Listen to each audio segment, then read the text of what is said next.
ಮಹಾಲಕ್ಷ್ಮಿ ಮದುವೆ ಸೋಮವಾರದಿಂದ ಶನಿವಾರ ಸಂಜೆ 6:30ಕ್ಕೆ ನಿಮ್ಮ ಸನ್ ಉದಯದಲ್ಲಿ.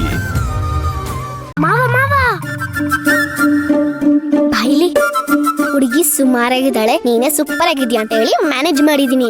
ನೀನು ಹಾಗೆ ಮ್ಯಾನೇಜ್ ಮಾಡು ಪ್ಲೀಸ್.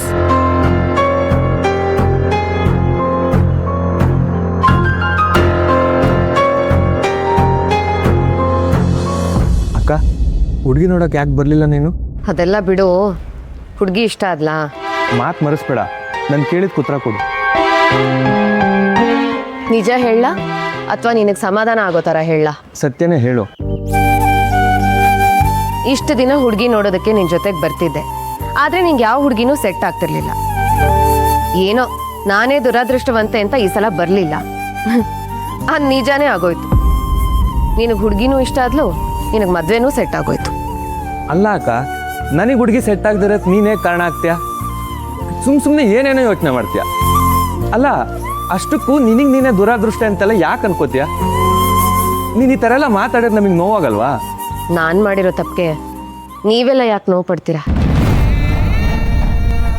ರಾತ್ರಿ ಈ ಮನೆ ಮರ್ಯಾದೆನೂ ಲೆಕ್ಕಿಸ್ದೆ ನೀವು ದುಡ್ದಿರೋದನ್ನೆಲ್ಲ ಹೊತ್ಕೊಂಡು ಆ ಮೋಸ್ಗಾರನ ಜೊತೆ ಓಡ್ ಹೋದೋಳು ನಾವು. ನೀವು ಮರ್ತಿರ್ಬೋದು ಇದನ್ನೆಲ್ಲ, ಆದರೆ ನನಗೆ ಮರೆಯೋದಕ್ಕಾಗಲ್ಲ. ಯಾಕಕ್ಕ ಹಳೇದನ್ನೆಲ್ಲ ನೆನ್ಪು ಮಾಡ್ಕೊಂಡು ಮನ್ಸು ಹಾಳು ಮಾಡ್ಕೋತೀಯ? ನನ್ನ ಮನಸ್ಸು ಸರಿನೇ ಹೋಗಿಲ್ಲ, ಇನ್ನು ಹಾಳಾಗೋದು ಎಲ್ಲಿಂದ? ಅವನು ಒಳ್ಳೆಯವನೋ ಕೆಟ್ಟವನೋ ಅಥವಾ ನಾನೇ ಕೆಟ್ಟವಳೋ? ತಪ್ಪು ಯಾರದ್ದು? ಯಾವುದಕ್ಕೂ ಉತ್ತರ ಸಿಗದೆ ಒದ್ದಾಡ್ತಾ ಇದ್ದೀನಿ.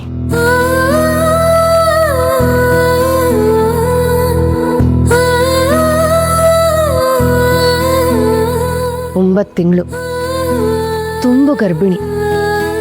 ಅವನು ಮೋಸ ಮಾಡ್ದ ಅಂತ ನನ್ನ ಮನೆಗೆ ವಾಪಸ್ ಬಂದೆ. ಆದರೆ ನೀವೆಲ್ಲ ನನ್ನನ್ನು ಏನೂ ಕೇಳದೆ ಮೊದಲಿನ ಹಾಗೆ ನೋಡ್ಕೋತಿದ್ದೀರಾ. ತುಂಬ ಒಳ್ಳೆಯವನು ಕಣೋ ನೀನು. ಅದೆಲ್ಲ ಬಿಡು, ನಿನಗೆ ಹುಡುಗಿ ಇಷ್ಟ ಆದ್ಲಾ? ನನಗಿಷ್ಟ ಆದ್ಲು ಅಕ್ಕ, ಅದನ್ನೇ ಹೇಳೋಣ ಅಂತ ಬಂದೆ. ಸರಿ, ಒಳ್ಳೇದಾಗ್ಲಿ.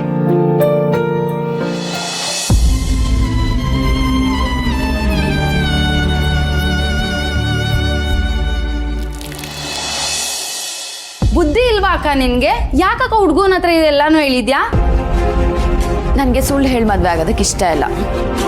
ಏನಕ್ಕ ನೀನು ಸತ್ಯ ಹರಿಸೋದಂತಾರ ಆಡ್ತಿದ್ಯಲ್ಲ? ಜಗತ್ತಲ್ಲಿ ಎಲ್ರು ಇರೋದನ್ನೆಲ್ಲ ಹೇಳಿನೇ ಮದ್ವೆ ಆಗ್ತಾರಾ? ನೀವಿಬ್ರು ಸ್ವಲ್ಪ ಸುಮ್ಮನೆ ಇರ್ತೀರಾ?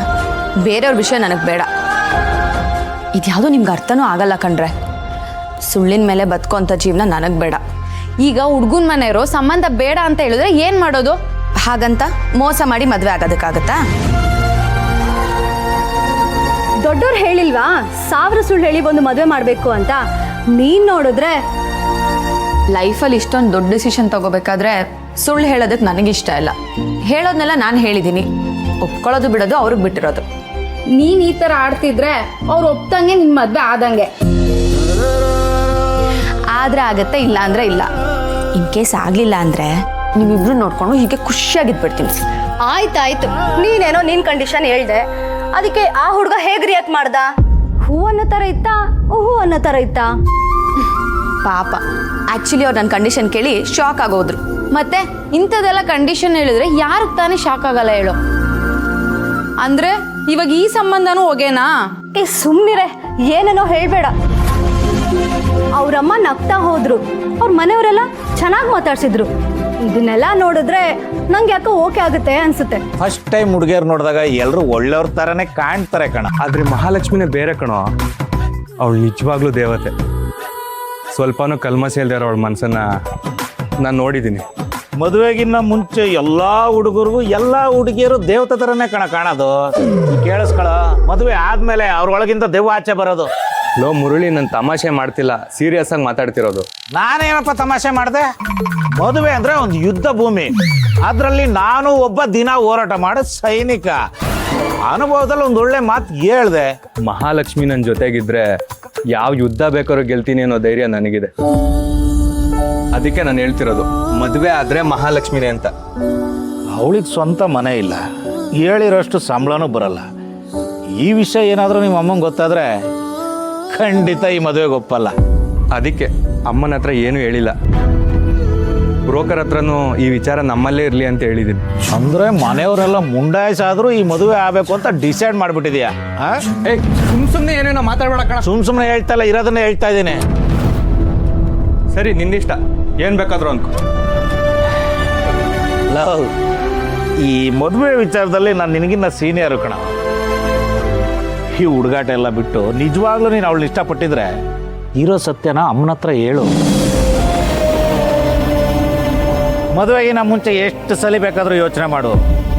ಒಂದ್ಸಲಿ ಮದುವೆ ಆದಮೇಲೆ ಯೋಚನೆ ಮಾಡಿದರೆ ಟೈಟಾನಿಕ್ ಕಡಗು ಹೊರಟ ಮೇಲೆ ಹತ್ತಲೇಬಾರ್ದಾಗಿತ್ತು ಅನ್ಸುತ್ತೆ. ಅಯ್ಯೋ, ನನ್ನ ಹೆಂಡತಿ ಕುಕ್ಕರ್ ರಿಪೇರಿ ಮಾಡ್ಸಕ್ಕೆ ಹೇಳಿದ್ಲು ಕಣ. ನಾನು ಬರ್ತೀನಿ, ಬೇಜಾರಾಗ್ಬೇಡ ಕಣ. ಕುಕ್ಕರ್ ಏನಾದರೂ ರಿಪೇರಿ ಮಾಡಿಸ್ಲಿಲ್ಲ ಅಂದರೆ ನನ್ನ ಹೆಂಡತಿ ಗ್ರಾಚಾರನ್ನು ಬಿಡಿಸ್ಬಿಡ್ತಾಳೆ. ಬಾಯ್ ಬಾಯ್ ಬಾಯ್ ಬಾಯ್.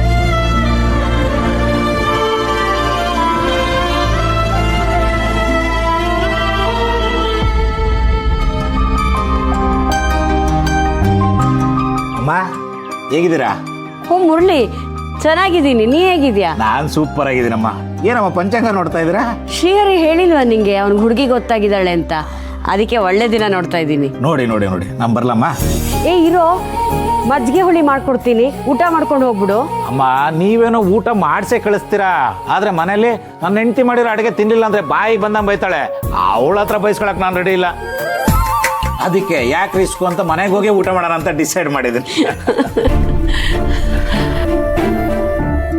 ಸರಮ್ಮ, ನಾನು ಬರ್ತೀನಿ. ಆಯ್ತು ಕಣೋ, ಹುಷಾರು. ಲಲ್, ಅಮ್ಮ ಒಬ್ಬರೇ ಇದ್ದಾರೆ, ಇರೋ ಸತ್ಯ ಹೇಳು. ಹೇಳ.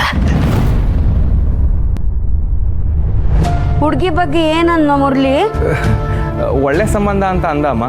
ಅದೇ ಮತ್ತೆ 1.5 ಕೋಟಿ ಮನೆ, 75,000 ಸಂಬಳ ಅಂದ್ರೆ ಒಳ್ಳೆ ಹುಡುಗಿನೇ ಅಲ್ವಾ?